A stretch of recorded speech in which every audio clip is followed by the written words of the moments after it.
మనకు తెలిసినంత వరకు చాలా మంది చనిపోతూ ఉన్నారు. పెద్ద పెద్ద వాళ్ళు చనిపోతున్నారు, గొప్ప గొప్ప వాళ్ళు చనిపోతున్నారు. ఈ లోకంలో ఎందరో మహానుభావులు చనిపోతూ ఉన్నారు. అందరూ సమాధుల్లోనే ఉన్నారు. కానీ యేసు ప్రభు తిరిగి లేచాడు. యెరూషలేములో ఆయన సమాధి ఉన్నది, అది ఖాళీగా ఉన్నది. ఆ సమాధిలోనికి వెళ్ళి మేము చూసొచ్చాము. కనుక యేసు ఎవరైతే చనిపోయి తిరిగి లేస్తారో వారే దేవుడు.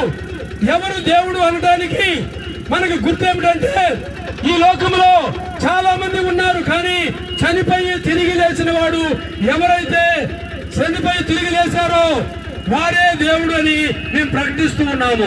కుంటి వారికి చూపునిచ్చినాడు, కుంటి వారికి కాళ్ళనిచ్చినాడు, మూగవానికి మాటనిచ్చినాడు, చెవిటి వారికి వినికిడినిచ్చినాడు.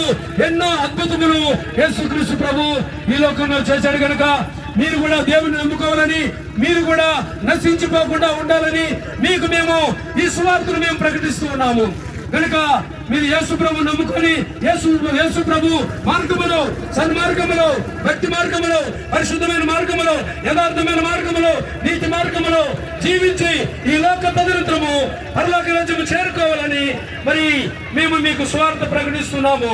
దేవుడు మిమ్మలను మీ కుటుంబాలను దీవించి ఆశీర్వదించును గాక. ఆమేన్, ఆమేన్, ఆమేన్.